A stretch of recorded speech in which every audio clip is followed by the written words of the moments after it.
साईं की बात। बच्चे, मैं जानता हूँ मेरे बच्चे कि तेरे दिल को ना बहुत ठेस पहुंची है। जिसने तुझे दर्द दिया है ना मेरे बच्चे, जिसकी वजह से तुम्हारी आंखों में आंसू आए हैं ना, मैं उस आंसू को तो मिटा दूंगा। तेरे आंसू तो मैं पोंछ दूंगा मेरे बच्चे, आज नहीं तो कल। लेकिन जिसने तुझे दर्द दिया है ना, उसका सोच क्या होगा? क्योंकि मैं तेरी आंखों में ना आंसू नहीं देख सकता। तुम मेरे इतने प्यारे बच्चे हो, इतने भोले बच्चे हो ना, कि तुम्हें कोई ठेस पहुंचाए, तुम्हारी आंखों में कोई आंसू देना, ये मुझसे बर्दाश्त नहीं होगा। बिल्कुल नहीं होगा। मैं जानता हूँ कि तुम सब कुछ ना मुझ पर छोड़ देते हो, ये सोच कर कि साईं है ना, साईं संभाल लेंगे, साईं देख लेंगे। तुम कभी किसी का बुरा नहीं सोचते। कोई अगर तुम्हारे साथ बुरा कर भी जाता है ना, तब भी तुम उसके बारे में बुरा नहीं सोचते। मैं जानता हूँ मेरे बच्चे, तुम्हारे मन को अच्छे से पढ़ सकता हूँ। मैं जानता हूँ, मैं सब कुछ जानता हूँ। लेकिन तुम चिंता मत करो। तुम्हारी आंखों में आंसू देने वाला व्यक्ति ना, वो कभी खुश नहीं रह सकता, तड़पेगा, बेचैन रहेगा। और जब तक वो पछतावा नहीं कर लेता ना, तुमसे माफ़ी नहीं मांग लेता, तुम देखना वो ऐसे ही पछताएगा, ज़िंदगी भर पछताएगा, जब तक वो तुमसे माफ़ी नहीं मांगेगा। बिल्कुल नहीं, मैं माफ़ नहीं करूँगा। तुमने भले ही उसे माफ़ कर दिया, और तुम्हारा कायदा भी है कि तुम उसे माफ़ कर दो। इसलिए नहीं कि वो सही है, इसलिए कि मैं तुम्हारे मन के अंदर ना कोई बोझ नहीं रखना चाहता, नफ़रत नहीं रखना चाहता किसी के लिए भी, जिससे कि तुम आगे ना बढ़ पाओ। लेकिन हाँ, मेरी तरफ से तो मैं उसे देख लूँगा, क्योंकि तुम्हें उसने दुख पहुँचाया है ना, पर मैं उसे नहीं बख्शूँगा, बिल्कुल नहीं।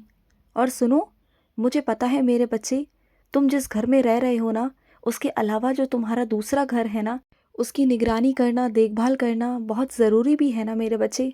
कई मेरे बच्चों ने उन घर को किराए पे दे रखा है, और कई मेरे बच्चों ने उस घर को बंद कर रखा है। तो दोनों ही तरीक़ों में मेरे बच्चे, दोनों ही परिस्थिति में तुम्हें वहाँ जाना चाहिए। अगर किसी को तुमने घर सौंप रखा है, तो वो कैसे इस्तेमाल कर रहा है, क्या इस्तेमाल कर रहा है, जाकर देखो ना। चीज़ें बहुत है मेरे बच्चे, देखा करो कि तुम्हारे पीछे से वहाँ क्या हो रहा है। और अगर घर बंद है ना, तो बंद घर को बंद नहीं रखते मेरे बच्चे। हफ्ते में ही चले जाया करो, वहाँ पर एक दीपक जलाकर आया करो, रोशनी किया करो मेरे बच्चे। अंधकार में उस घर को मत रखो, बिल्कुल नहीं रखो मेरे बच्चे। उस घर की भी ना समय समय पर सफाइयाँ होनी चाहिए मेरे बच्चे। सफाइयाँ बहुत ज़रूरी होती हैं, क्योंकि जहाँ सफाइयाँ नहीं होती ना, जहाँ गंदगी होती है, जहाँ अंधेरा होता है ना, वहाँ नकारात्मकता वास कर जाती है। और मैं बिल्कुल नहीं चाहता कि नकारात्मकता वास करे मेरे बच्चे, बिल्कुल नहीं चाहता। और सुनो, मुझे पता है तुम्हारे पाँव में बहुत सूजन है मेरे बच्चे, तुम चल भी नहीं पा रहे हो, बहुत परेशान हो। तो सुनो, जिस पल भी, जिस वक्त भी तुम मेरे आगे पूजा करते हो ना, उस वक्त ना एक गिलास पानी का भर के ना मेरे आगे रख दिया करो, मेरा नाम जाप किया करो, और पूरे श्रद्धा और विश्वास के साथ किया करो।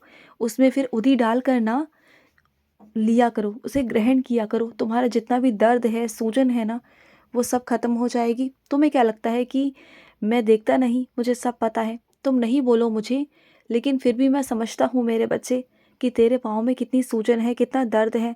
और अगर चल ना पाओ ना, तो अपने बिस्तर पर ही बैठकर तुम मेरी पूजा कर सकते हो। लेकिन जब उदी जल लोगे ना, तो मेरी तस्वीर को अपने सामने रखना, क्योंकि मैं तो तुम्हारे कमरे में भी हूँ ना। तुमने तो मुझे अपने कमरे में भी लगाया हुआ है ना?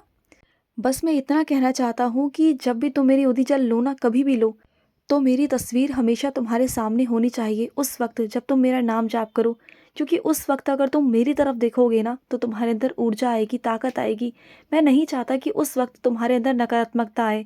क्योंकि जब हम कोई चीज़ ग्रहण करते हैं ना मेरे बच्चे, तो हमारी आँखें बहुत बड़ा किरदार निभाती हैं मेरे बच्चे।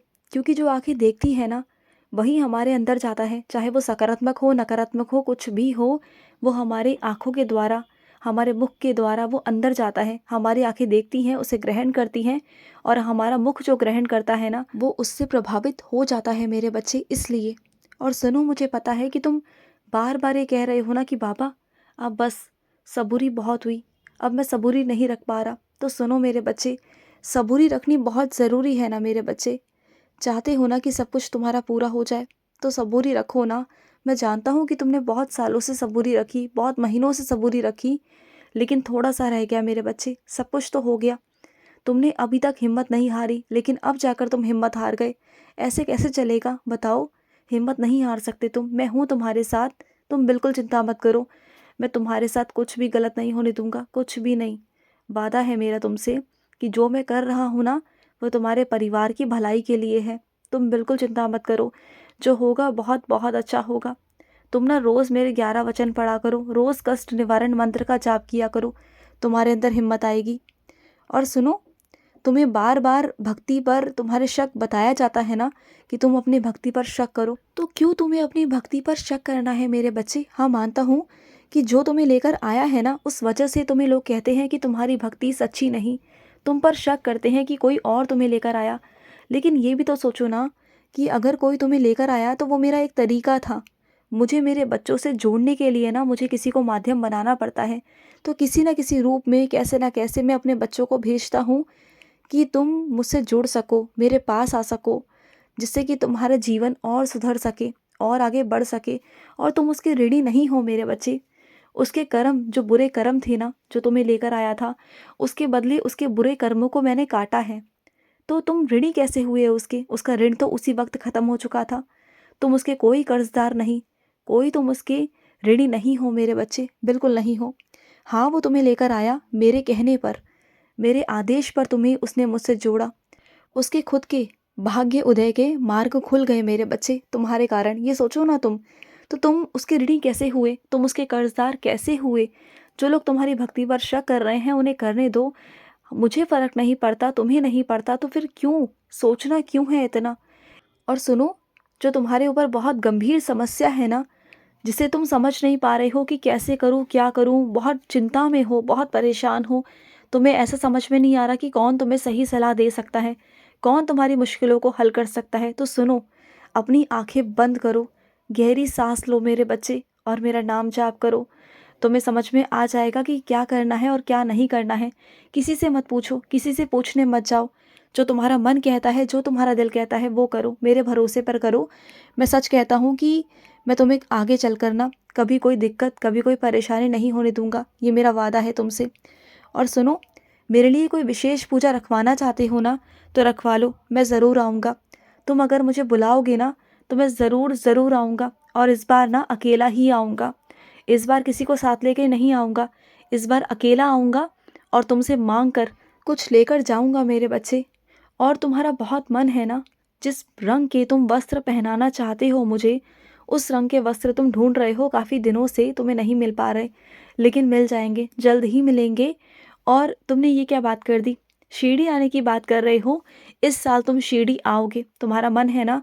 इस साल मैं तुम्हें खुद खींच कर शिरडी बुलाने वाला हूँ मेरे बच्चे। तुम मेरे शिरडी आओगे, और शिरडी भी ऐसा वैसा नहीं, इस बार कुछ अलग तरीके से बुलाऊंगा। और शिरडी आओगे ना तो खुशी के साथ आओगे, कोई खुशखबरी साथ लेकर आओगे तुम देखना। ऐसा शिरडी बुलाऊंगा ना कि यादगार रहेगा तुम्हें जीवन भर, कि बाबा ने ऐसे शिरडी बुलाया। और तुम्हें इतना विश्वास हो जाएगा ना मेरे दरबार पर कि हर बार, हर जगह, कहीं भी जाओगे ना, कुछ भी करोगे, तो शिरडी ज़रूर आओगे। सबसे पहले मेरे शिरडी आओगे, फिर उसके बाद कहीं और जाओगे, देखना तुम। इतना प्यार हो जाएगा तुम्हें मुझसे, मेरी शिरडी से। और कुछ मेरे बच्चों का ना मन है कि जो शिरडी वाली शॉल है ना, जो मेरे समाधि मंदिर की शॉल है, वो उन्हें चाहिए। वो बहुत बार मुझसे कह चुके हैं, तो आ जाओ ना, आ जाओ, ले जाओ मेरी शॉल। तुम्हें चाहिए ना, तो मैं तुम्हें दे दूंगा, दिलवा दूंगा, तुम चिंता बिल्कुल मत करो। इस बार तुम्हें शॉल देकर ही भेजूंगा अपनी, उसे आशीर्वाद समझ कर ना अपने घर की अलमारी में रखना। और जो तुम्हारा मन घबरा रहा है ना, घबराओ बिल्कुल भी नहीं, मैं हूं ना तुम्हारे साथ, बिल्कुल मत घबराओ। और ये जलन जो हो रही है ना अंदर, जो ईर्ष्या उत्पन्न हो रही है ना तुम्हारे अंदर, इसे ख़त्म करो मेरे बच्चे। ये सही नहीं है तुम्हारे अंदर जो उत्पन्न हो रही है, इसे ख़त्म कर दो। समझ गए ना? खुश रहो। आज का मध्याह्न साई संदेश समाप्त हुआ।